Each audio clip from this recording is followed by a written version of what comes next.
Hi guys, வீட்டில் இருக்க பொருளை வச்சு இன்றைக்கி ஒரு சூப்பரான ஸ்வீட் ரெசிபி தான் பண்ணியிருக்கேன். தேங்காய் பால்கோவா ரொம்ப டேஸ்ட்டு சூப்பராக இருக்கும். எல்லாருக்குமே ரொம்ப ரொம்ப பிடிக்கும்.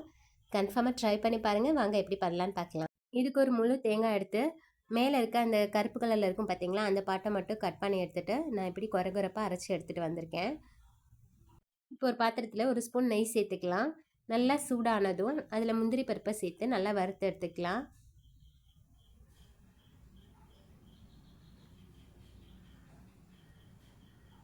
இப்போ பார்த்திங்கன்னா முந்திரி பருப்பு நல்லா கலர் மாறிடுச்சு. நம்ம இப்போ அது தனியாக எடுத்துடலாம். இப்போ அதே கடாயில் நம்ம ஏற்கனவே தண்ணி ஊற்றாமல் குறப்பாக அரைச்சி எடுத்துருக்கோம் இல்லையா, அந்த தேங்காவை சேர்த்துடலாம். சேர்த்துட்டு லைட்டாக வறுத்துக்கலாம். நல்லா நமக்கு தனித்தனியாக உதிர்ந்து வரணும். இப்போ பாருங்கள், நமக்கு நல்லா தனித்தனியாக உதிர்ந்து வந்திருக்கு. பார்த்தா உங்களுக்கே தெரியும். நமக்கு கலர் மாறக்கூடாது. அவ்வளோதான், கேஸ் ஆஃப் பண்ணிவிட்டு இதை மாற்றிடலாம். இப்போ அதே கடாயில் ஒரு கப்பு பால் எடுத்திருக்கேன். ஒரு கப்பு தேங்காவுக்கு ஒரு கப்பு பால் எடுத்திருக்கேன். காய்ச்சத பால் தான், தண்ணி எதுவும் சேர்க்கலை. நல்லா கெட்டியான பாலாக சேர்த்துருக்கேன். இப்போ பார்த்திங்கன்னா நமக்கு நல்ல கொதி வந்துருச்சு. இந்த டைமில் நம்ம ஏற்கனவே வறுத்து வச்சுருக்க தேங்காவை சேர்த்துடலாம்.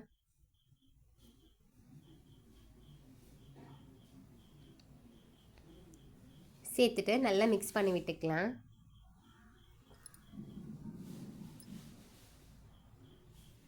இப்போ பார்த்திங்கன்னா கொஞ்சம் கெட்டியாக ஆரம்பிச்சிருக்கு. இந்த டைமில் அரை கப்பு சர்க்கரை சேர்த்துருக்கேன். சேர்த்துட்டு நல்லா மிக்ஸ் பண்ணி விட்டுக்கலாம். நம்ம சர்க்கரை சேர்த்த உடனே தண்ணி ஆகும். அப்புறமேட்டு நமக்கு மறுபடியும் நல்லா இறுகி வந்துடும். இது கூட 4 ஏலக்காவை தட்டி சேர்த்துருக்கேன். ஏற்கனவே வறுத்து வச்சுருக்க முந்திரியை இப்போ சேர்த்துடலாம். சேர்த்துட்டு நல்லா மிக்ஸ் பண்ணி விட்டுக்கலாம். இப்போ பார்த்திங்கன்னா நல்லா கெட்டியாகி வர ஆரம்பிச்சிருச்சு. இந்த டைமில் ஒரு ஸ்பூன் நெய் சேர்த்துக்கலாம். நெய் சேர்த்துட்டு நல்லா மிக்ஸ் பண்ணி விட்டுக்கலாம்.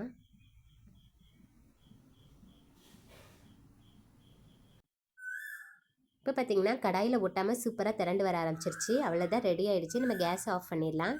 தேங்காயை வச்சு ஒரு சூப்பரான பால்கோவா ரெடி பண்ணியிருக்கோம். டேஸ்ட்டு செம்மையாக இருந்தது. கன்ஃபார்மாக ட்ரை பண்ணுங்கள். கரண்டியில் எப்படி ஒட்டாமல் பர்ஃபெக்டாக வருதுன்னு பாருங்கள். நீங்களும் இதே அளவுகளில் ட்ரை பண்ணி பாருங்கள், கரெக்டாக வரும். நீங்கள் ட்ரை பண்ணி பார்த்துட்டு எப்படி வந்துச்சு அப்படிங்கிறத கமெண்டில் சொல்லுங்கள். இந்த வீடியோ உங்களுக்கு பிடிச்சிருந்துச்சுன்னா லைக் பண்ணுங்கள், ஷேர் பண்ணுங்கள், கமெண்ட் பண்ணுங்கள். மறக்காமல் நம்ம சேனலை சப்ஸ்கிரைப் பண்ணிக்கோங்க. தேங்க்யூ.